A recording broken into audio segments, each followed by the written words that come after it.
Bienvenidos todos a Audiolectura Cristiana. La santificación no es un evento instantáneo, es una obra continua, profunda y divina.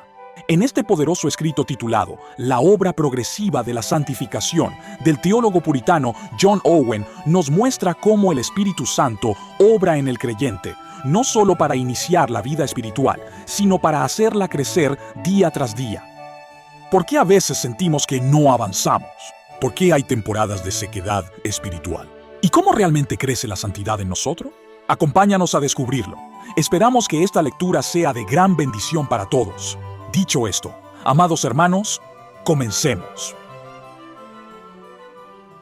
La santificación descrita con la naturaleza de la obra del Espíritu Santo en ella, que es progresiva, la forma y los medios por los cuales la santidad aumenta en los creyentes, especialmente por la fe y el amor, cuyo ejercicio se requiere en todos los deberes de obediencia, y también aquellas gracias cuyo ejercicio es ocasional, el crecimiento de la santidad expresado en una alusión al de las plantas, con un progreso imperceptible, hace que la gracia en esto sea muy admirable, y se discierne en la obra correspondiente del Espíritu en la santificación y la súplica. Se eliminan las objeciones contra la naturaleza progresiva de la santidad. Habiendo examinado las preocupaciones generales de la obra de santificación, a continuación la describiré y la explicaré con mayor detalle en sus partes principales. Y lo haré con la siguiente advertencia. No pretendo ni pretendo representar su vida, gloria y belleza, ni abarcar todo lo que le pertenece. Solo estableceré algunas pautas que nos guíen en nuestro progreso o en futuras investigaciones sobre su naturaleza y gloria. Por lo tanto, digo que la santificación es una obra inmediata del Espíritu de Dios sobre las almas de los creyentes, que purifica y limpia su naturaleza de la contaminación e impureza del pecado, renovando en ellos la imagen de Dios y capacitándolos así, por un principio espiritual y habitual de gracia, para obedecer a Dios, según el tenor y los términos del nuevo pacto, en virtud de la vida y muerte de Jesucristo. 793. O, en resumen, es la renovación universal de nuestra naturaleza por el Espíritu Santo, a imagen de Dios, mediante Jesucristo. De ahí se deduce que nuestra santidad, fruto y efecto de esta obra consumada en nosotros, comprende el principio o imagen renovada de Dios obrada en nosotros, y por lo tanto consiste en una santa obediencia a Dios por medio de Jesucristo, según los términos del pacto de gracia, a partir del principio de una naturaleza renovada. Nuestro apóstol lo expresa aún más brevemente. El que está en Cristo Jesús es una nueva criatura. Segunda de Corintios 5:17. Pues en esto expresa tanto la renovación de nuestra naturaleza como el investimento de la misma con un nuevo principio espiritual de vida y acción, y con actos hacia Dios propios de esta nueva criatura. Abordaré la primera descripción general y al considerar sus partes, daré cuenta de la naturaleza de la obra y sus efectos. Luego, demostraré y confirmaré claramente su verdadera naturaleza en aquello que se cuestiona o se pone en duda. 1. Es, como se ha demostrado antes y todos lo confiesan, la obra del Espíritu de Dios en nosotros. Es nuestra renovación por el Espíritu Santo, por la cual somos salvos, y es una obra real, interna, poderosa y física, como hemos demostrado abundantemente antes y confirmaremos más plenamente después. Él no nos santifica solo persuadiéndonos a ser santos. No solo nos exige que seamos santos, nos propone motivos para la santidad, nos convence de la necesidad de la santidad y por lo tanto nos impulsa a buscarla y alcanzarla, aunque también lo hace mediante la palabra y su ministerio. Es una osadía excesiva que alguien pretenda ser el creyente del Evangelio y sin embargo niegue la obra del Espíritu Santo en nuestra santificación. Por lo tanto, tanto los antiguos como los nuevos pelagianos afirmaban y afirman la obra del Espíritu Santo en esto.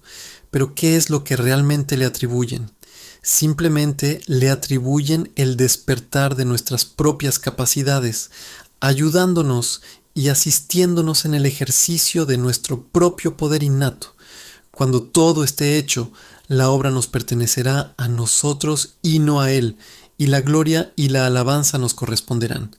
Pero ya hemos demostrado suficientemente que las promesas de Dios y las obras realizadas se llevan a cabo realmente por la inmensa grandeza del poder del Espíritu Santo. Y esto se hará aún más evidente más adelante. 2. Esta obra de santificación difiere de la obra de regeneración, al igual que en otros aspectos, pero especialmente en la forma en que se lleva a cabo. La obra de regeneración es instantánea, consiste en un solo acto creador. Por lo tanto, no admite grados en ningún caso. Nadie está más o menos regenerado que otro. Todos en el mundo lo están absolutamente o no. Y esto es igual, aunque existan grados en su estado por otras razones. Pero esta obra de santificación es progresiva y admite grados. Uno puede estar más santificado y ser más santo que otro, que sin embargo está verdaderamente santificado y es verdaderamente santo.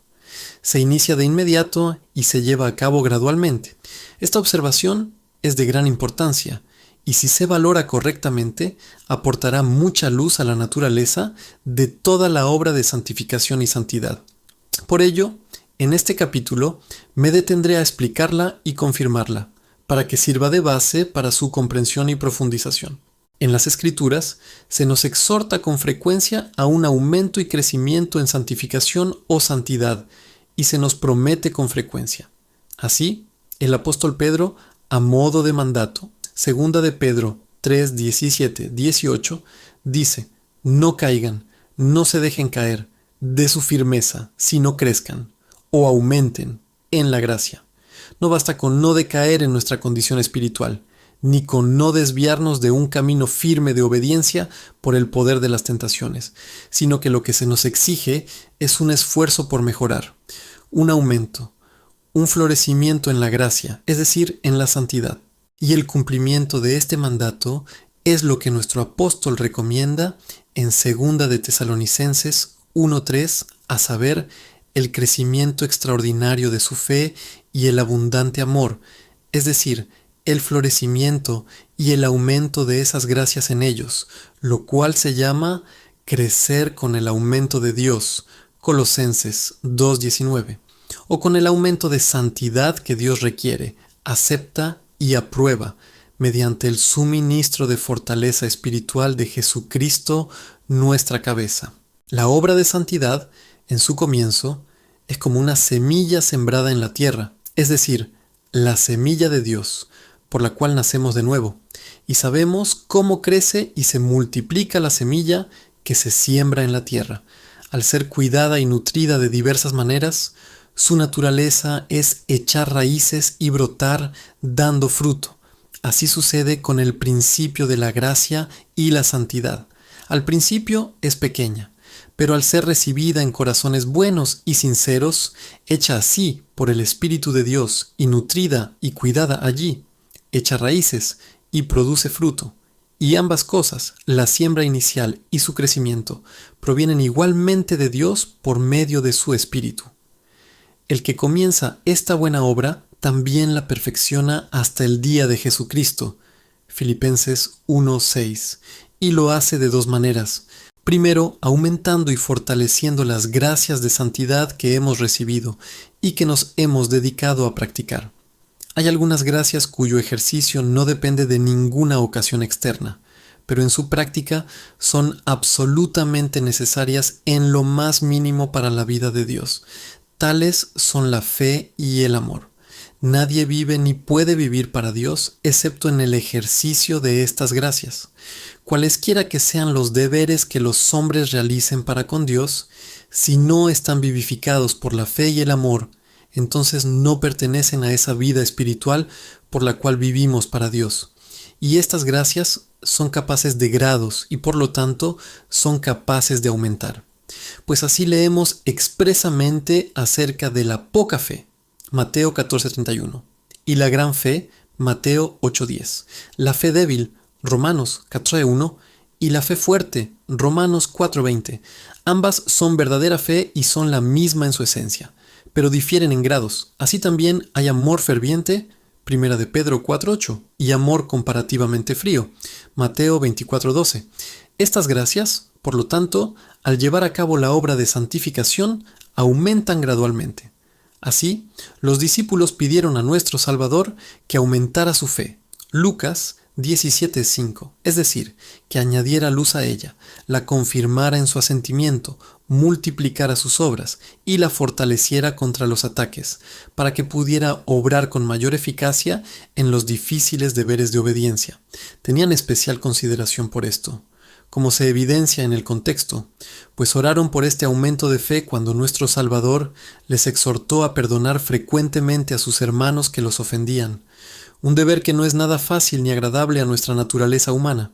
Y el apóstol ora por los efesios, para que estén arraigados y cimentados en amor.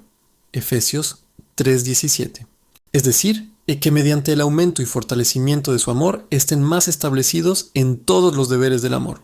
Dado que estas gracias son la fuente y el espíritu de nuestra santidad, es en su crecimiento en nosotros que se lleva a cabo la obra de santificación y se incrementa la santidad universal.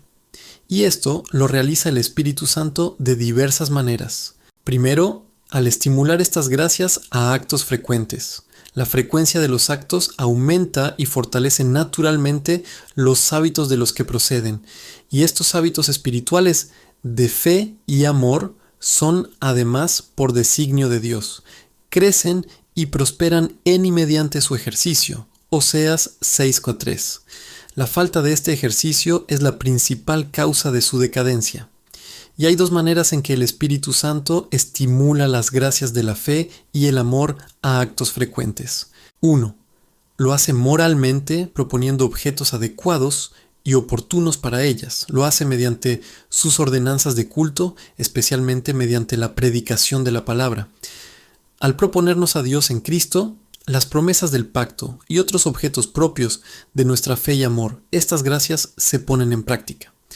Esta es una de las principales ventajas que tenemos al prestar la debida atención a la dispensación de la palabra, al presentar a nuestra mente las verdades espirituales que son objeto de nuestra fe y al presentar a nuestros afectos los bienes espirituales que son objeto de nuestro amor.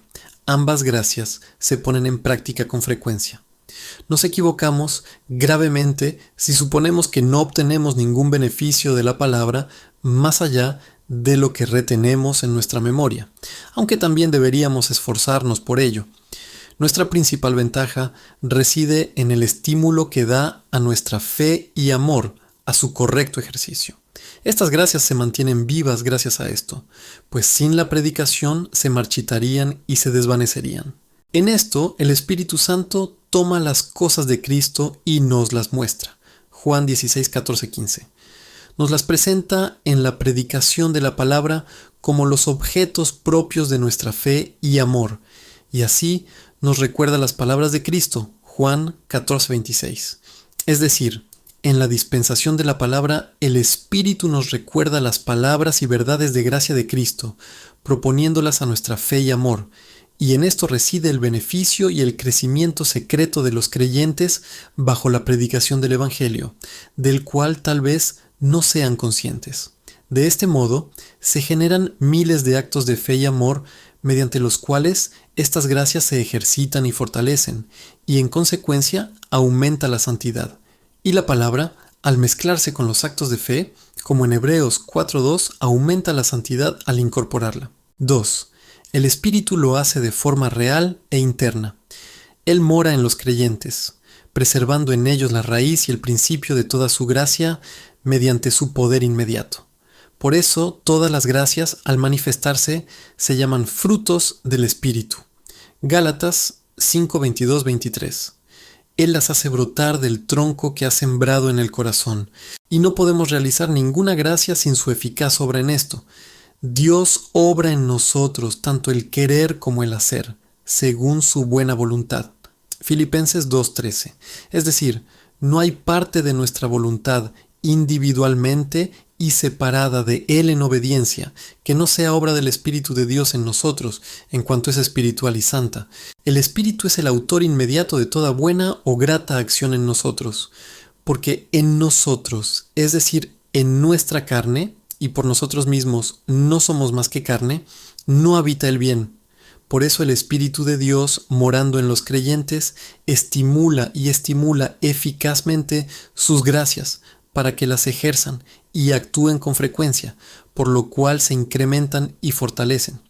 No hay nada en todo nuestro caminar ante Dios que debamos cuidar más que no entristecer, ni provocar a este Espíritu bueno y santo, pues por ello nos negaría su gracia y asistencia. Por lo tanto, esta es la primera manera en que se lleva a cabo gradualmente la obra de santificación, mediante el Espíritu Santo, que estimula nuestras gracias a actos frecuentes, por los cuales estas gracias aumentan y se fortalecen. En segundo lugar, el Espíritu aumenta la santidad en nosotros al proporcionar a los creyentes experiencias de la verdad, la realidad y la excelencia de aquello en lo que se cree. La experiencia es el alimento de toda gracia, de la cual crece y se nutre. Cada muestra que la fe obtiene del amor y la gracia divinos o de la gracia del Señor aumenta su medida y estatura. Por lo tanto, es necesario declarar brevemente dos cosas. Uno, que la experiencia de la realidad, la excelencia, el poder y la eficacia de aquello en lo que se cree es un medio eficaz para aumentar la fe y el amor. Y dos, que es el Espíritu Santo quien nos da esta experiencia. 1. En primer lugar, Dios mismo expone a la Iglesia cómo su fe llegó a ser tan débil, cuando había tenido una experiencia tan grande de Él, o de su poder y fidelidad. Isaías 40, 27, 28. ¿No lo sabéis? ¿No lo habéis oído? ¿Cómo pues decís que Dios os ha abandonado? Y nuestro apóstol afirma que los consuelos que recibió experimentalmente de Dios le permitieron cumplir su deber para con los demás en aflicción, 2 Corintios 1:4. Porque en esto probamos, o realmente aprobamos, al estar satisfechos en la buena, agradable y perfecta voluntad de Dios.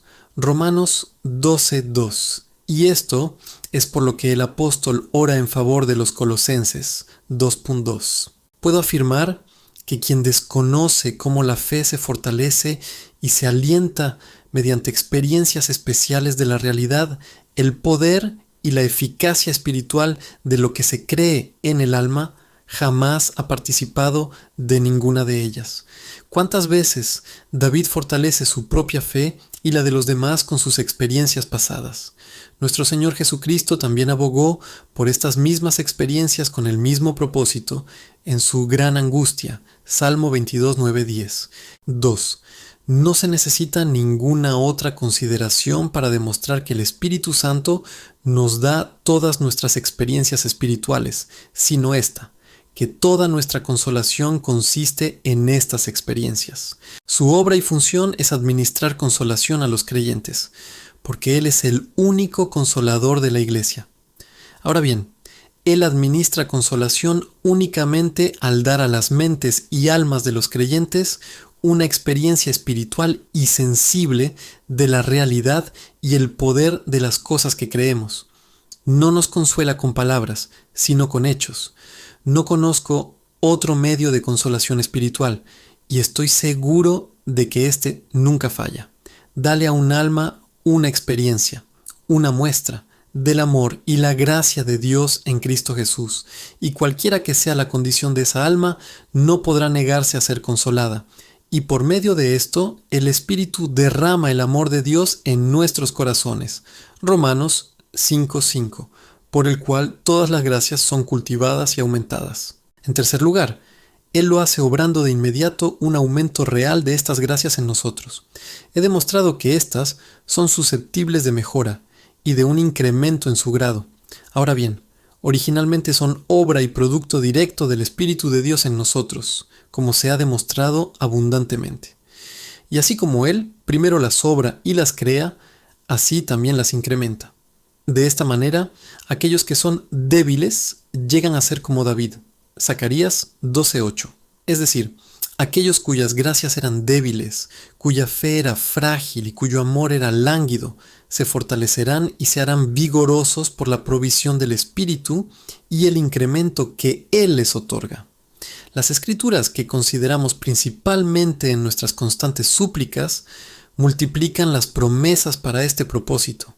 Los escolásticos, siguiendo a Austin, llaman a esto gratiam corroborantem, es decir, la obra del Espíritu Santo en el incremento y fortalecimiento de la gracia recibida.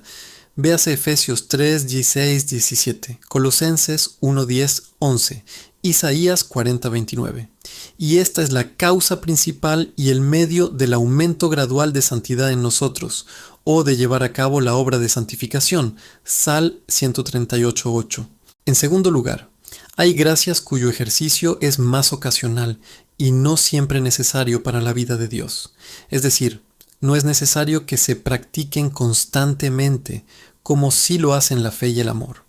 Con respecto a estas gracias, la santidad aumenta al añadir una a otra, hasta que en varias ocasiones las practicamos y ejercitamos todas, porque la adición del ejercicio de cualquier gracia pertenece al avance gradual de la obra de santificación, y todo lo que nos acontece en este mundo, todas nuestras circunstancias, están subordinadas a esta obra por la sabiduría de Dios. Todas nuestras relaciones, todas nuestras aflicciones, todas nuestras tentaciones, todas nuestras misericordias, todos nuestros gozos, todos los acontecimientos son propicios para la continua adición del ejercicio de una gracia a otra, en lo cual aumenta la santidad. Y si no las utilizamos para ese propósito, perdemos todo el beneficio y la ventaja que podríamos haber obtenido de ellas, y defraudamos, en la medida de lo posible, el designio del amor y la sabiduría divinos que hay en ellos. Se nos da este encargo en 2 de Pedro 1:7. Además de esto, poniendo toda diligencia, añaded a vuestra fe virtud, a la virtud conocimiento, al conocimiento dominio propio, al dominio propio paciencia, a la paciencia piedad, a la piedad afecto fraternal y al afecto fraternal caridad.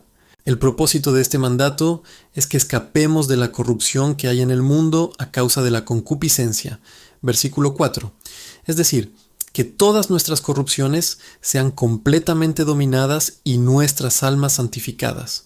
Para este fin, se nos dan las promesas y se nos otorga una naturaleza divina y espiritual. Pero, ¿será suficiente? ¿No se nos exige nada más? Sí, dice el apóstol en esencia. Esta gran obra no se llevará a cabo a menos que usen su máxima diligencia y se esfuercen por añadir el ejercicio de todas las gracias del Espíritu, una tras otra, según lo requiera la ocasión. Hay un método en esta concatenación de gracias de principio a fin y una razón especial para cada una, o por qué el apóstol requiere que una gracia en particular se añada a otra en el orden aquí establecido. Por ahora no indagaré en esto, pero en general, Pedro quiere decir que cada gracia debe ejercerse según su tiempo apropiado y ocasión especial. De este modo también se lleva a cabo gradualmente la obra de santificación y se incrementa la santidad.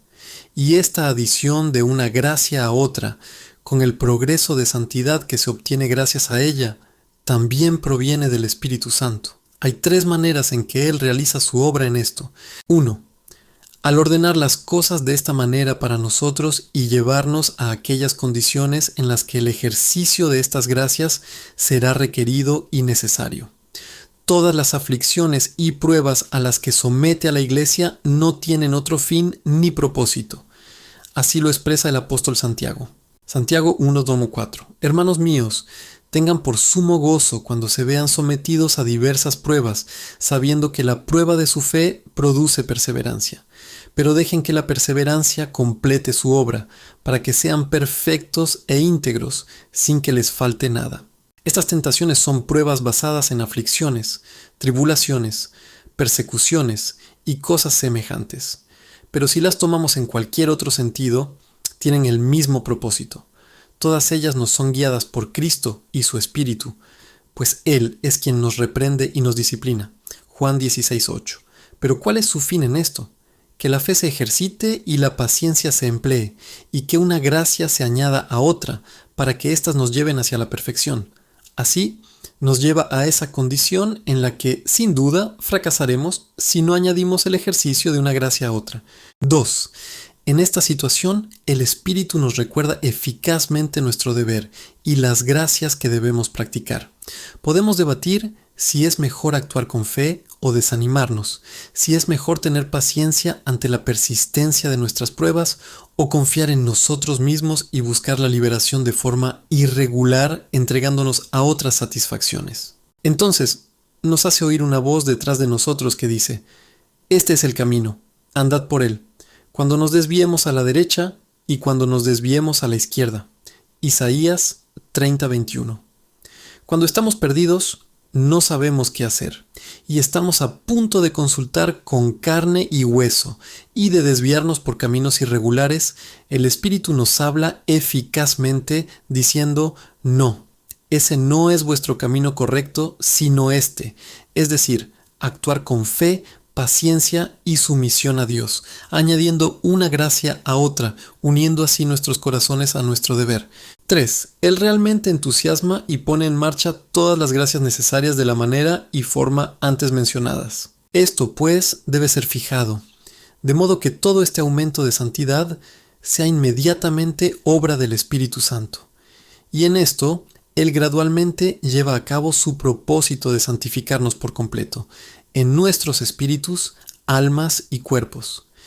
En nuestra regeneración y gracia habitual, recibimos una naturaleza que se nos otorga, que es capaz de crecer y aumentar. Y eso es todo. Si se deja a sí misma, no prosperará, se deteriorará y morirá. Los suministros reales del Espíritu son los riegos que son la causa inmediata de su aumento. Depende enteramente de las influencias continuas de Dios. Él cuida y mejora la obra que ha comenzado, con suministros nuevos y frescos de gracia a cada momento. Isaías 27:3. Yo, el Señor, la regaré a cada momento. Y es el Espíritu que es esta agua, como declara la Escritura en todas partes. Dios Padre pone en Él el cuidado de este asunto. Él vela por su viña para guardarla. El Señor Cristo es la cabeza, fuente y tesoro de todos los suministros reales, y el Espíritu es la causa eficiente de ellas, comunicándonoslas desde Cristo. Es gracias a esto que toda gracia en nosotros se mantiene viva un instante, se moviliza constantemente en cada tarea y recibe siempre el más mínimo incremento o fortalecimiento. Con respecto a todo esto, nuestro apóstol dice: ya no vivo yo, sino que Cristo vive en mí. Gálatas 2:20. La vida espiritual y el vivirla en todas sus acciones provienen directamente de Cristo. No me preocupo mucho por cómo se conserva y se mantiene la virtud moral, es decir, la que ya no existe en la mente y la vida de los hombres, aunque no ignoro los preceptos, las directrices y las instrucciones que algunos antiguos y otros recientes dan con ese fin.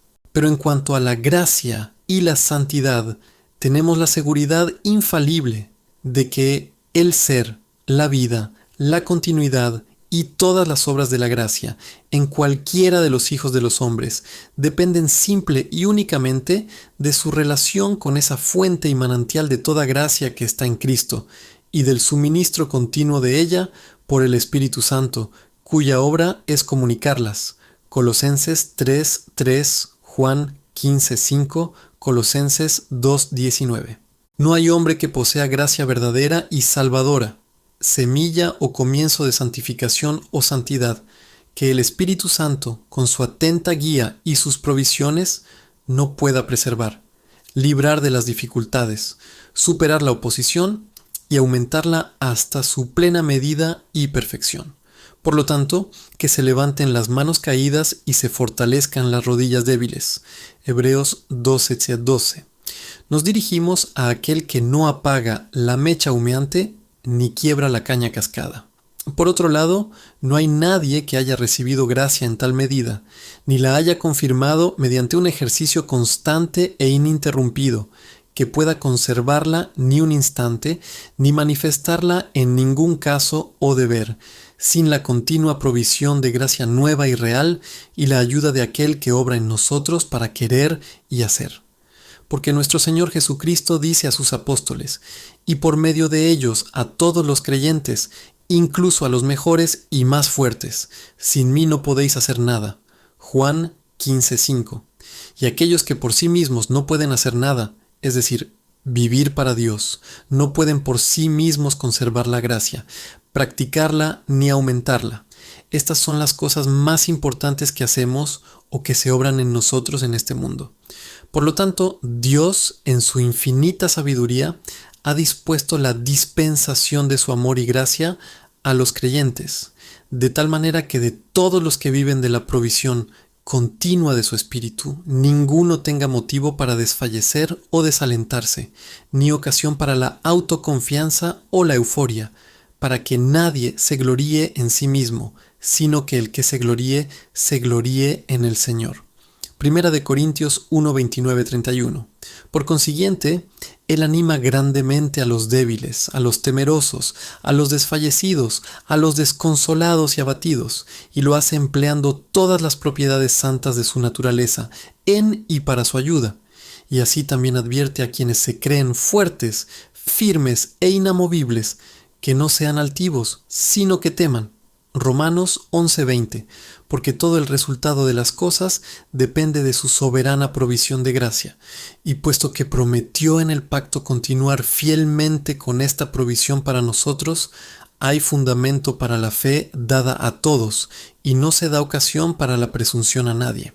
Pero se dirá que, si no solo el comienzo de la gracia, la santificación y la santidad provienen de Dios, sino también su desarrollo y crecimiento, no solo en general, sino si todas las manifestaciones de la gracia y cada una de ellas son un efecto inmediato del Espíritu Santo. Entonces, ¿qué necesidad hay de que nos esforcemos por nosotros mismos o de que usemos nuestros propios esfuerzos para crecer en gracia o santidad, como se nos manda? Si Dios obra todo esto en nosotros, y si no podemos hacer nada sin su eficaz obra, entonces no hay lugar para nuestra diligencia, deber u obediencia. Respuesta 1. Debemos esperar encontrar esta objeción en cada ocasión. Los hombres no creerán que existe coherencia entre la gracia eficaz de Dios y nuestra obediencia diligente. Es decir, no creerán lo que se revela clara y distintamente en las Escrituras y que coincide con la experiencia de todos los que creen verdaderamente, porque tal vez no puedan comprenderlo dentro del ámbito de la razón carnal. Respuesta 2. Que el apóstol responda a esta objeción por esta vez. Segunda de Pedro 1:3. Su poder divino nos ha dado todo lo que necesitamos para la vida y la piedad, mediante el conocimiento de aquel que nos llamó por su gloria y virtud, por medio de las cuales nos ha dado preciosas y grandísimas promesas, para que por ellas lleguéis a ser partícipes de la naturaleza divina, habiendo escapado de la corrupción que hay en el mundo a causa de la concupiscencia. Si todo lo que concierne a la vida y la piedad nos es dado por el poder de Dios, entre lo cual, sin duda, está la preservación y el aumento de la gracia, y si recibimos de Él esa naturaleza divina en virtud de la cual nuestras corrupciones son sometidas, entonces se podría objetar: ¿qué necesidad hay de nuestros propios esfuerzos? Toda la obra de santificación se realiza en nosotros, al parecer, y es por el poder de Dios. Por lo tanto, podemos dejarla en manos de aquel a quien pertenece, mientras estamos negligentes, seguros y tranquilos. No, dice el apóstol. Este no es el uso que se le debe dar a la gracia de Dios. La consideración de ella es, o debería ser, el principal motivo y estímulo para toda diligencia en el aumento de la santidad en nosotros. Pues añade rápidamente versículo 5, pero también por esta causa, o debido a las obras de gracia del poder divino en nosotros, poniendo toda diligencia, agreguen a su fe virtud, como se dijo antes. Estos objetores y este apóstol tenían opiniones muy diferentes sobre estos asuntos. Lo que ellos representan un obstáculo insuperable para la diligencia en la obediencia, él lo convierte en el mayor motivo y estímulo para ella. 3. Digo que inevitablemente de esta consideración se desprende que debemos esperar y depender continuamente de Dios para recibir la provisión de su Espíritu y gracia, sin las cuales nada podemos hacer. Esto digo, se desprende inevitablemente de la doctrina antes expuesta, que por su gracia Dios es más autor del bien que hacemos que nosotros mismos, no yo, sino la gracia de Dios que estaba conmigo. Primera de Corintios 15:10, que debemos tener cuidado de no provocar que el Espíritu Santo nos retire su ayuda y asistencia por nuestra negligencia y pecado, dejándonos así a nuestra suerte. En esa condición no podemos hacer nada que sea espiritualmente bueno.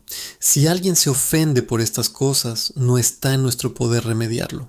Concluiré este análisis con algunas consideraciones sobre la semejanza con la que la Escritura representa con tanta frecuencia el crecimiento gradual de la gracia y la santidad, el crecimiento de los árboles y las plantas. Oseas 14:5-6. Seré para Israel como el rocío. Crecerá como el lirio y extenderá sus raíces como el Líbano. Sus ramas se extenderán. Su belleza será como la del olivo y su fragancia como la del Líbano. Isaías 44:3-4. Derramaré agua sobre el sediento y torrentes sobre la tierra seca. Derramaré mi espíritu sobre tu descendencia y mi bendición sobre tus retoños, y brotarán entre la hierba como sauces junto a las corrientes de agua. Y así se repite en muchos otros pasajes. Podemos afirmar que esta semejanza es particularmente instructiva. De lo contrario, no se habría utilizado con tanta frecuencia con este propósito. Reflexionaré brevemente sobre algunos ejemplos que tienden a esclarecer este asunto. 1. Estos árboles y plantas poseen en sí mismos el principio de su crecimiento. No crecen gracias a ayuda y fomento externos y fortuitos. Crecen gracias a su propia virtud seminal y su vitalidad intrínseca. El progreso de la santificación y la santidad no es diferente. Tiene una raíz, una semilla, un principio de crecimiento y desarrollo en el alma del santificado. Toda gracia es semilla inmortal y contiene un principio vivo y en constante crecimiento. Aquello que no posee en sí mismo vida ni capacidad de crecimiento no es gracia. Por lo tanto, cualesquiera que sean los deberes que los hombres realicen, ya sea guiados por la luz natural o impulsados por convicciones de la palabra, si no proceden de un principio de vida espiritual en el corazón, no son frutos de santidad ni pertenecen a ella. El agua de la gracia que proviene de Cristo es un pozo de agua que brota para vida eterna en aquellos a quienes se les concede. Juan 4:14. Por lo tanto, la santidad tiene por naturaleza prosperar y crecer, al igual que los árboles o las plantas tienen por naturaleza crecer, pues poseen en sí mismos su virtud seminal según su especie. 2. Un árbol o una planta necesita ser regado desde arriba. De lo contrario, no prosperará ni crecerá por sus propios medios. Si llega la sequía, se marchitará o se pudrirá. Por eso, cuando Dios menciona este crecimiento, lo atribuye a su riego. Yo seré como el rocío, y yo derramaré agua. Este riego es la causa especial del crecimiento. Así también lo es en la práctica de la santidad. Hay una naturaleza recibida que es capaz de crecer y desarrollarse, pero si se la deja a su suerte, no prosperará, se pudrirá y morirá. Por lo tanto, Dios es como el rocío para ella, y derrama agua sobre ella mediante la provisión real del Espíritu, como ya hemos demostrado. 3. El crecimiento de los árboles y las plantas es secreto e imperceptible. No se percibe salvo por sus efectos y consecuencias. Ni el ojo más atento puede discernir su movimiento. Como un árbol a través de los siglos, crece en secreto.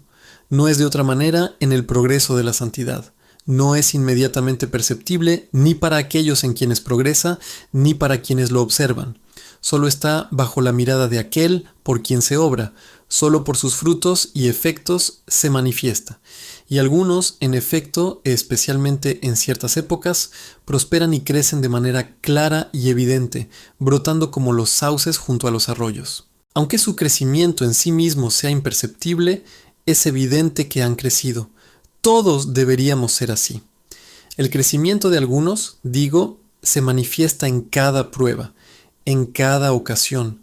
Su provecho es visible para todos. Algunos dicen que el crecimiento de las plantas no se produce mediante un progreso constante e imperceptible, sino que aumentan mediante estallidos y movimientos repentinos. Estos a veces se pueden discernir en la apertura de los brotes y las flores. Así también, el crecimiento de los creyentes puede consistir principalmente en algunas intensas y vigorosas manifestaciones de gracia en grandes ocasiones, como la fe, el amor, la humildad, la abnegación o la generosidad. Quien no ha experimentado tales manifestaciones de gracia en casos especiales puede tener poca evidencia de su crecimiento. Además, hay árboles y plantas que tienen el principio de la vida y el crecimiento en ellos, pero están tan marchitos y consumidos que apenas se puede discernir que están vivos. Así sucede con demasiados creyentes. Todos ellos son árboles plantados en el jardín de Dios. Ezequiel 31. Algunos prosperan, otros se marchitan por una temporada, pero el crecimiento de los mejores es secreto. De lo demostrado, es evidente que la obra de santificación es progresiva, que gradualmente lleva la santidad hacia la perfección en nosotros. No se realiza ni se completa de inmediato, como la regeneración.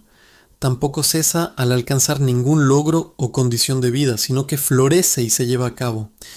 Un río alimentado continuamente por una fuente viva podría terminar sus corrientes antes de llegar al océano, así como se podría detener el curso y el progreso de la gracia antes de que culmine en la gloria. Porque la senda de los justos es como la luz de la mañana, que va en aumento hasta que el día es perfecto. Proverbios 4:18. Así también su senda es como la luz de la mañana, el camino que les guía el Espíritu Santo. Una vez que aparece, aunque a veces pueda estar velada, no se desvanece hasta alcanzar su perfección. Y así como la sabiduría, la paciencia, la fidelidad y el poder que el Espíritu Santo de Dios ejerce en esto son inefables, así también son constantemente admirados por todos aquellos que tienen interés en ellos, como lo describe el salmista, Salmo 66, 8, 9, 31, 19. ¿Quién, habiendo examinado diligentemente su propio corazón y sus caminos, y la obra de la gracia de Dios en él y hacia él, para llevarlo a la estatura y medida que ha alcanzado, no admira el cuidado vigilante y la poderosa obra del Espíritu de Dios en esto? Si el principio de nuestra santidad es débil e ineficaz en nosotros, no obstante está presente. En algunos es tan débil que a menudo les resulta imperceptible. El Espíritu lo preserva y lo cuida, para que no sea vencido por las corrupciones y las tentaciones. Entre todas las gloriosas obras de Dios, después de la redención por Jesucristo, mi alma admira más esto del Espíritu, su preservación de la semilla y el principio de la santidad en nosotros, como una chispa de fuego vivo en medio del océano, contra toda corrupción y tentación con la que es atacado.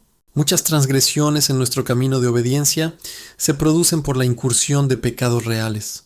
El Espíritu los cura y los corrige, sanando nuestras recaídas y reparando nuestras debilidades, y Él obra la gracia que se recibe mediante una provisión constante y renovada.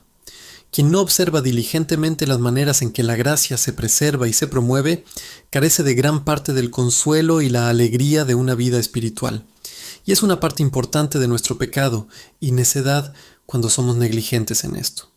Sin duda, todos los creyentes están convencidos de esto en cierta medida, no solo por los testimonios que se encuentran en las Escrituras, sino también por su propia experiencia. No hay nada que puedan comprender mejor que la naturaleza y el curso de sus oraciones, con la acción de sus corazones, mentes y afectos en ellas. Que los profanos se burlen de ello mientras quieran, es el Espíritu de Dios, como Espíritu de gracia, quien capacita a los creyentes para orar e interceder según la voluntad de Dios. Y en esto, siendo el espíritu de súplicas, reproduce y expresa lo que obra en ellas como espíritu de santificación.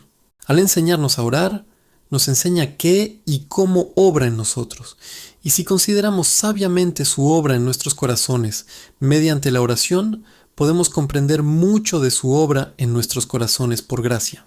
Se dice que el que escudriña los corazones, es decir, Dios mismo, conoce la mente del Espíritu en las intercesiones que realiza en nosotros. Romanos 8:27. En la oración, el Espíritu Santo realiza poderosas y secretas obras que solo el gran escudriñador de los corazones puede discernir.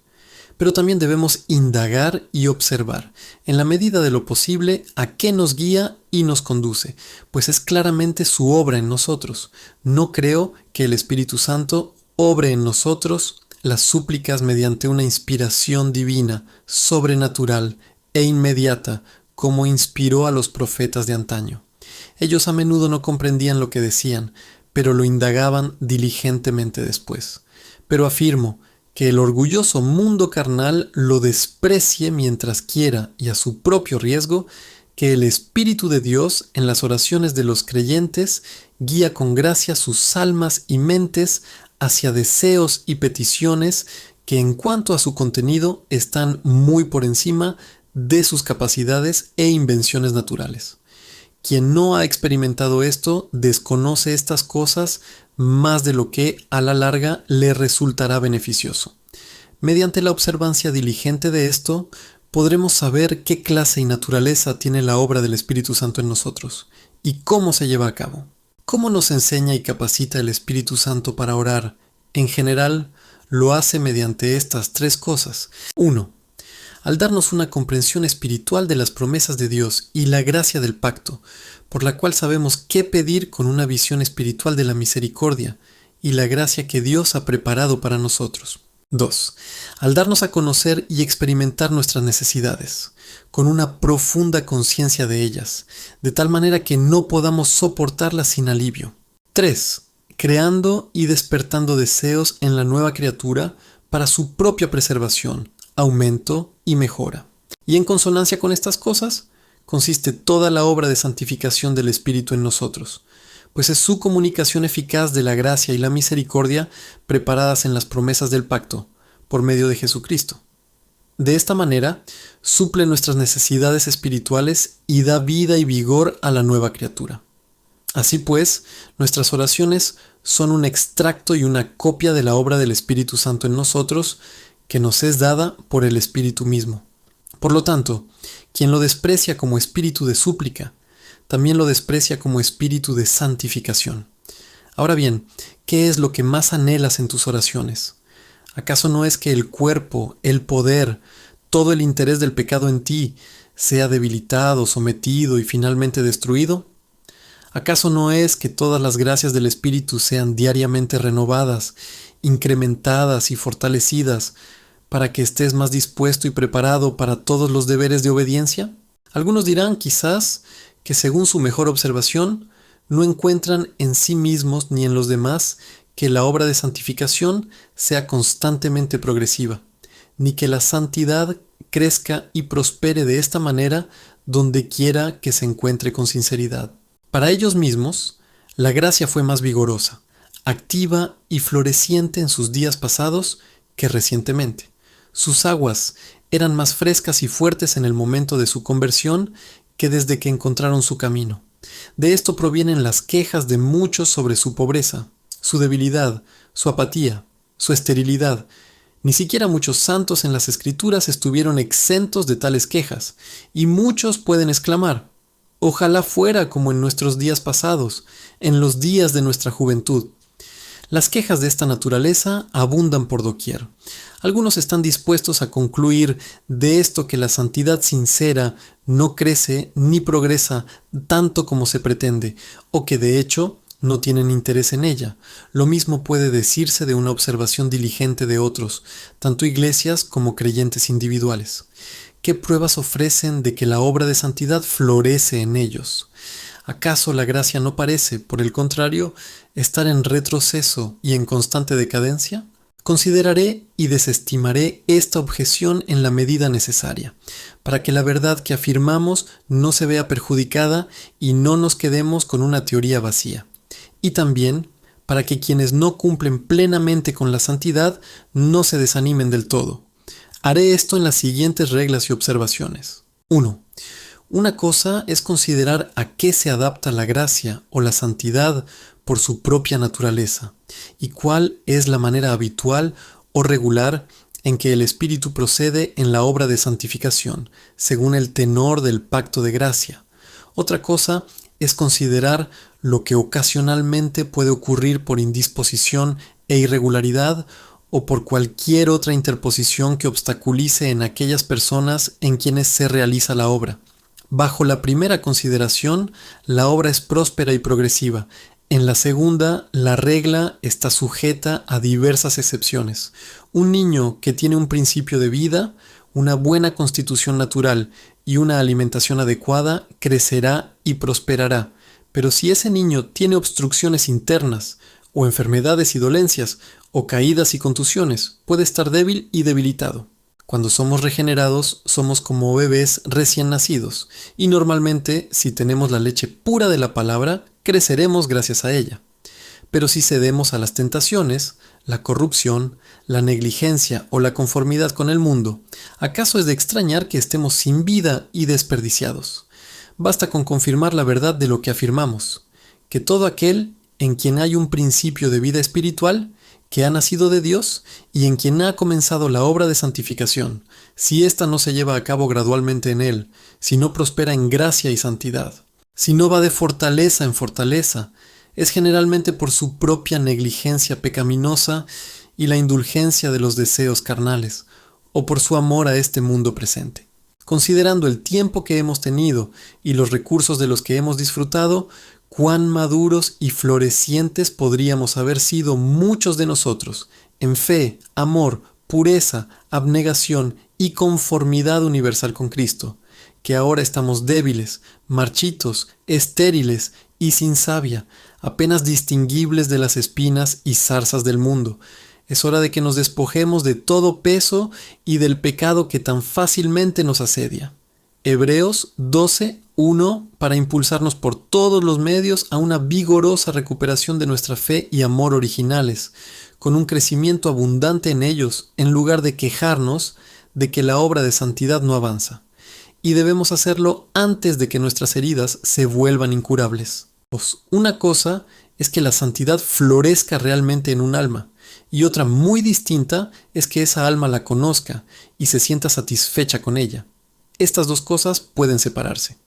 Hay muchas razones para ello, pero antes de mencionarlas, debo hacer una observación necesaria.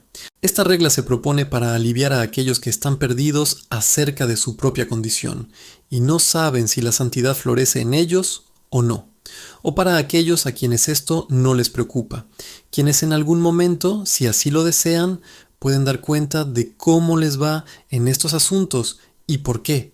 Porque si los hombres se entregan a cualquier lujuria predominante, si viven descuidando cualquier deber conocido o practicando cualquier forma de engaño, si permiten que el mundo devore el más preciado fruto de sus almas, si permiten que la formalidad consuma el espíritu, el vigor y la vida de los deberes santos, o si cualquiera de estas cosas persiste de manera notable, no tengo nada que ofrecerles para demostrarles que la santidad puede florecer en ellos aunque no la perciban, porque sin duda no florece.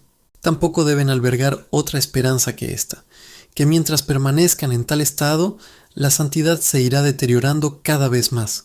A tales hombres se les debe despertar con vehemencia, como a quienes caen en un letargo mortal, arrebatados como tizones del fuego. Zacarías 3:2, para que recuperen su fe y amor originales, se arrepientan y hagan sus primeras obras. Apocalipsis 2:4-5, no sea que su fin sea la oscuridad y el dolor para siempre. Pero en cuanto a aquellos que caminan con Dios con humildad y sinceridad, puede haber diversas razones por las que la santidad prospere en ellos, y sin embargo no la disciernan. Por lo tanto, aunque la santidad se obra dentro de nosotros mismos, y solo allí, puede haber momentos en que los creyentes sinceros y humildes se vean obligados a creer que hay un aumento y crecimiento de la santidad en ellos, cuando no la perciben de tal manera que sean conscientes de ella. Porque, 1. Debido a que es el tema de tantas promesas del Evangelio, es un objeto apropiado de nuestra fe, o algo que se debe creer. Las promesas son las explicaciones de Dios sobre la gracia del pacto, tanto en cuanto a su naturaleza como a la manera de su operación. Y estas promesas no abundan en nada más que esto, que aquellos que participan de la gracia prosperarán y crecerán por ella. Se declarará después con qué limitaciones están sujetas estas promesas y qué se requiere de nuestra parte para que podamos verlas cumplidas para nosotros. Pero su cumplimiento depende de la fidelidad de Dios y no de nuestra percepción de ella. Por lo tanto, cuando no ponemos abiertamente una obstrucción contra ello, como en el caso que acabamos de mencionar, podemos y debemos creer que se cumplen para nosotros, aunque no seamos continuamente conscientes de ello. Y 2, es nuestro deber crecer y prosperar en santidad, y debemos creer que Dios nos ayudará en lo que nos exige. Y así lo hace, cualquiera que sea nuestra percepción y comprensión actual al respecto. Por estas razones, a mi juicio, quien puede creer en el crecimiento de la santidad en sí mismo, aun sin tener experiencia sensible de ella, se encuentra en una condición tan buena, o quizás más segura, que quien, mediante la vigorosa actividad de los afectos espirituales, es más consciente de ello. Pues es cierto que tal persona no obstaculiza el crecimiento de la santidad con ninguna negligencia deliberada, ni con la indulgencia de ningún pecado, ya que quien lo obstaculiza no puede creer que la santidad prospere en él ni que se lleve a cabo, cualesquiera que sean sus presunciones. Y así, la vida de fe, de la cual esta santidad forma parte, es en todo sentido una vida segura. Además, tal persona no corre el peligro de una vana euforia mental ni de descuido por ello, como sí podría ocurrir con otros, porque cuando vivimos por fe y no por los sentidos, 2 Corintios 5:7, seremos humildes y temerosos en todo momento. Al no encontrar en sí mismo la evidencia de lo que más desea, el creyente tendrá cuidado constante de no alejarlo aún más, pero las razones de esta dificultad son: 1. La obra misma, como se declaró anteriormente, es secreta y misteriosa. Por lo tanto, en algunos, espero que en muchos, reside la realidad y la esencia de la santidad, quienes aún no la encuentran en sí mismos, ni quizás en nadie más, sino solo en Jesucristo, aquellos que tienen un profundo conocimiento del temor del Señor. Así, la santidad puede, de la misma manera secreta, desarrollarse gradualmente en aquellos que aún no la perciben. No hay nada en nuestra vida a lo que debamos estar más atentos que a la observación diligente del progreso y el declive de la gracia. Porque así como el conocimiento de ellos tiene la misma importancia para nosotros que nuestros deberes y comodidades, también son difíciles de discernir. Y no serán verdaderamente para nuestro bien y beneficio sin nuestra máxima diligencia y sabiduría espiritual al observarlos. Por lo tanto, como ya hemos observado, en las Escrituras se compara frecuentemente con el crecimiento de plantas y árboles. Oseas 14:5-6, Isaías 44:3. Sabemos que en aquellos que son más prósperos y florecientes, aunque percibamos que han crecido, no podemos discernir su crecimiento. Así, el apóstol nos dice que como el hombre exterior se va desgastando, así el hombre interior se renueva día tras día. 2 Corintios 4:16. El hombre exterior se desgasta por esos mismos deterioros naturales que lo llevan continuamente a la muerte y la disolución. Y muchos sabemos que estos deterioros imperceptibles apenas se perciben a menos que nos sobrevenga alguna enfermedad grave y violenta. Sabemos que nos debilitamos y atrofiamos por la edad y las enfermedades, sin darnos cuenta de cuándo ni cómo sucede. De esta manera también se renueva el hombre interior por la gracia. Es por medios tan secretos que su crecimiento y su deterioro son casi imperceptibles. Y sin embargo, quien es negligente en esta indagación, quien camina con incertidumbre con Dios, no sabe dónde se encuentra en su camino, si está más cerca o más lejos del final de su viaje que antes. A ese hombre se le puede considerar un cristiano infructuoso y desperdiciado, que no se responsabiliza de sus aumentos y disminuciones en la gracia. David sabía que esta obra era de tal importancia que no confiaba en sí mismo ni en la ayuda ordinaria para llevarla a cabo, sino que fervientemente insta a Dios a que la emprenda por él y se la revele. Salmo 139, 23, 24, 812. 2. Puede haber algunas tentaciones desconcertantes que afecten la mente de un creyente, o alguna corrupción puede aprovechar para desatarse por un tiempo, quizás por un largo tiempo, lo cual puede irritar mucho el alma con sus sugerencias, y así perturbarla, inquietarla y desestabilizarla, tanto que no podrá hacer un juicio correcto acerca de su gracia y progreso en santidad. Un barco puede ser zarandeado de tal manera en medio de una tormenta en alta mar, que incluso los marineros más hábiles pueden ser incapaces de discernir si avanzan en su rumbo previsto, aun cuando prosigan con éxito y rapidez. De igual modo, la gracia, en su ejercicio, se enfrenta principalmente a su enemigo, con el que entra en conflicto. Por lo tanto, su florecimiento en otros ámbitos no es perceptible. Si se nos preguntara cómo podemos discernir cuando la gracia se ejerce y florece en oposición a las corrupciones y tentaciones, diría que, así como los fuertes vientos y las tormentas a veces contribuyen a la fructificación de los árboles y las plantas, así también las corrupciones y tentaciones contribuyen a la fecundidad de la gracia y la santidad. El viento azota violentamente el árbol, agita sus ramas, tal vez rompe algunas, arranca sus brotes, afloja y sacude sus raíces y amenaza con derribarlo por completo. Pero de esta manera la tierra se abre y se afloja a su alrededor, y el árbol hunde sus raíces más profundamente, recibiendo así un alimento más abundante y fresco.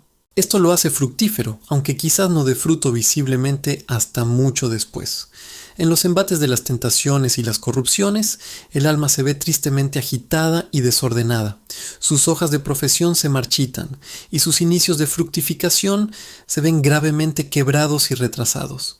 Pero mientras tanto, secreta e invisiblemente extiende sus raíces de humildad, abnegación y duelo en una labor oculta y continua de fe y amor en busca de esa gracia. La santidad aumenta realmente por esto y se abre el camino para una futura fecundidad visible, porque 3.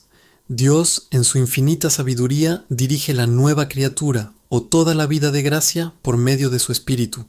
Él dirige sus corrientes y renueva y transforma sus operaciones de tal manera que no podemos seguir fácilmente sus caminos. Por lo tanto, a menudo nos sentimos perdidos, sin comprender bien lo que hace con nosotros. Por ejemplo, puede ser que la obra de la gracia y la santidad se haya manifestado y evidenciado con fuerza en los afectos que se renuevan gracias a ella.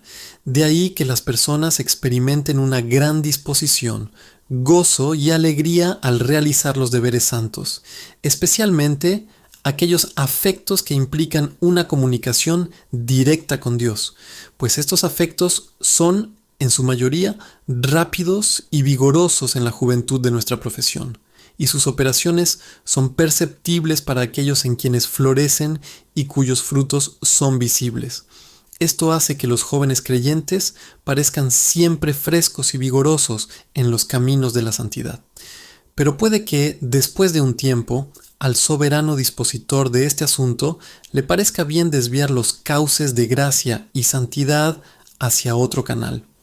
El Espíritu ve que el ejercicio de la humildad, el dolor piadoso, el temor y la lucha diligente contra las tentaciones tal vez atenten contra la raíz misma de la fe y el amor, y que son más necesarios para ellos. Por lo tanto, Él ordenará sus dispensaciones para con estos creyentes, mediante aflicciones, tentaciones y las circunstancias de la vida en el mundo, de tal manera que tengan una nueva labor que realizar, y toda la gracia que poseen se convertirá en un nuevo ejercicio. En este sentido, puede que ya no encuentren en sus afectos espirituales el vigor que sentían antes, ni el deleite que experimentaban en sus deberes espirituales.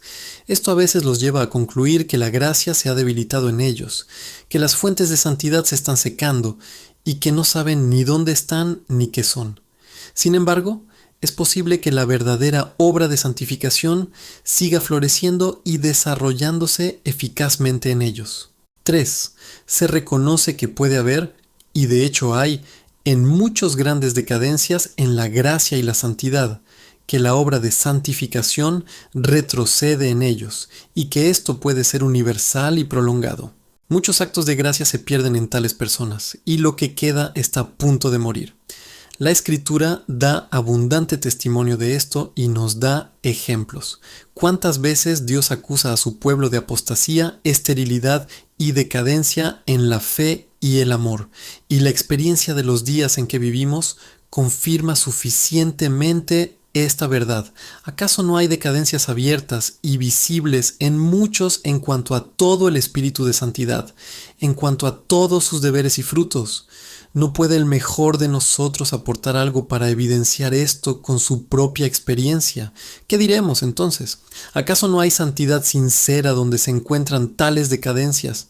Dios no lo quiera, pero debemos preguntarnos las razones por las que esto sucede, ya que es contrario al progreso gradual de la santidad en los santificados, como afirmamos. Respondo dos cosas. 1. Que estas decadencias son ocasionales y preternaturales, 813, en cuanto a la verdadera naturaleza y constitución de la nueva criatura, y son una perturbación de la obra ordinaria de la gracia.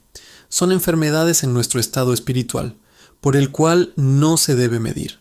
Estás muerto y frío en los deberes, atrasado en las buenas obras, descuidado de tu corazón y tus pensamientos, adicto al mundo. Estas cosas no pertenecen al estado de santificación, sino que son enemigas de él. Son enfermedades y dolencias en la constitución espiritual de las personas en quienes se encuentran. 2. Si bien nuestra santificación y crecimiento en santidad son obra del Espíritu Santo como causa eficiente de la misma, también son obra nuestra, por deber. Él nos ha prescrito cuál será nuestra parte, qué espera de nosotros y qué nos exige, para que la obra se lleve a cabo regularmente hasta la perfección, como se declaró anteriormente. Y hay dos tipos de cosas que, si no las atendemos debidamente, obstaculizarán y retrasarán el progreso ordenado de la santidad, porque 1. El poder y el crecimiento de cualquier lujuria o corrupción, por la complacencia con sus tentaciones, es inseparable de la prevalencia de cualquier pecado en nosotros, y se opone directamente a este progreso. Si permitimos o aprobamos tal cosa en nosotros, si nos entregamos a cualquier acto de pecado, especialmente cuando son conocidos y se han vuelto frecuentes en un solo tipo, si descuidamos el uso de los mejores medios para la mortificación constante del pecado, que toda alma iluminada comprende que es necesaria para este progreso ordenado en la santidad, habrá cada vez más una decadencia universal en la santidad. Y este poder y crecimiento no reside únicamente en esa corrupción particular que se ha perdonado y a la que se ha complacido. Una enfermedad en cualquiera de los órganos vitales o partes principales del cuerpo no debilita solo la parte afectada, sino todo el organismo. Vicia la constitución completa por la simpatía de sus partes. Complacer cualquier lujuria en particular vicia toda nuestra salud espiritual y debilita el alma en todos sus deberes de obediencia. 2. Hay ciertas cosas que se nos exigen para alcanzar este fin, para que la santidad prospere y se mantenga en nosotros. Estas incluyen el uso constante de todas las ordenanzas y medios establecidos para tal fin, una debida observancia de los deberes mandados en su tiempo, con la disposición a ejercer toda gracia especial en sus circunstancias apropiadas. Ahora bien, si descuidamos estas cosas, si caminamos con incertidumbre con Dios, sin prestar atención ni a los medios, ni a nuestros deberes, ni ejercitando la gracia como deberíamos, entonces no debería extrañarnos si nos encontramos deteriorándonos y de hecho a punto de morir. Apocalipsis 3:2. ¿Acaso alguien se sorprende al ver a alguien que antes gozaba de una constitución sana, que se ha debilitado y enfermado, si descuida abiertamente todos los medios de salud y contrae toda clase de enfermedades por su intemperancia? Es extraño que una nación esté enferma y desanimada, que le salgan canas, que sea pobre y esté en decadencia, mientras prevalecen en ella las pasiones devoradoras y el descuido de todos los medios vigorizantes. No es más extraño que un pueblo que se profesa creyente decaiga en su santa obediencia, mientras permanece en la negligencia que acabamos de describir. Habiendo justificado esta afirmación, añadiré una pequeña mejora. Si la obra de santidad es, por naturaleza, una obra tan progresiva y floreciente, y si el propósito del Espíritu Santo, al emplear los medios, es cultivar la santidad en nosotros y aumentarla cada vez más hasta alcanzar la perfección, entonces nuestra diligencia debe continuar con ese mismo fin y propósito, pues nuestro crecimiento y prosperidad dependen de ello. Se requiere que dediquemos toda diligencia al aumento de la gracia, 2 de Pedro 1, 5, 7, 815, y que abundemos en ella, 2 de Corintios 8, 7, abundando en toda diligencia. Y no solo eso, sino que mostremos la misma diligencia hasta el fin.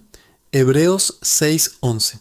Cualquiera que sea la diligencia que hayamos empleado para alcanzar o mejorar la santidad, debemos perseverar en ella hasta el final, o de lo contrario, nos expondremos a la corrupción y pondremos en peligro nuestras almas.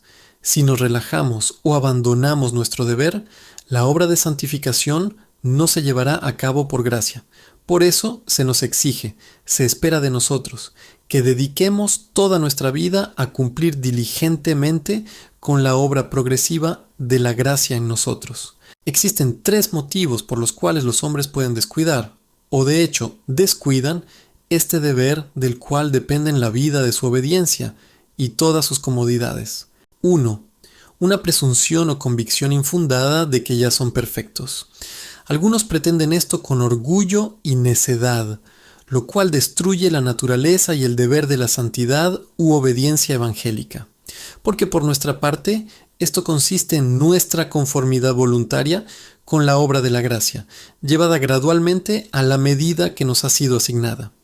Si esto ya se ha alcanzado, se acaba toda obediencia evangélica, y los hombres vuelven a la ley, a su ruina. Véase Filipenses 3, 12, 14, 816.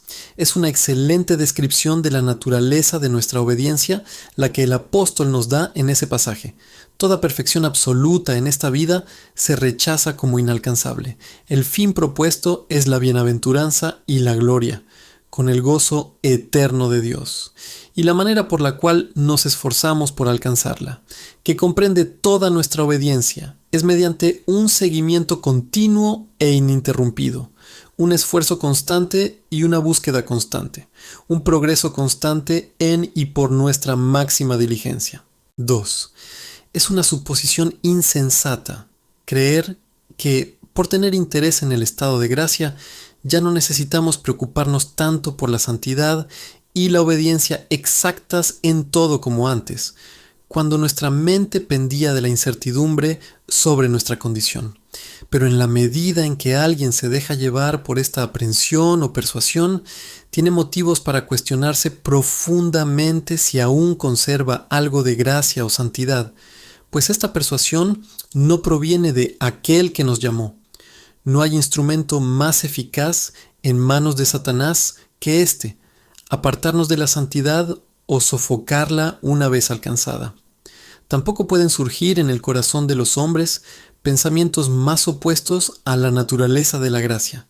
Por esta razón, el apóstol los rechaza con aversión. Romanos 6, 1, 2, 817. 3. El cansancio y el desaliento que surgen de la oposición.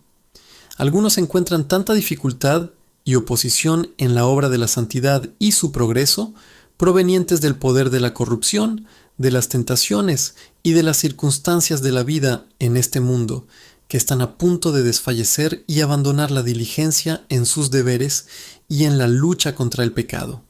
Pero la Escritura abunda en palabras de aliento para este tipo de personas, por lo que no es necesario insistir en ello aquí. Amén. Muchas gracias por escuchar Audio Lectura Cristiana. El Señor les bendiga, amados hermanos. Hasta la próxima.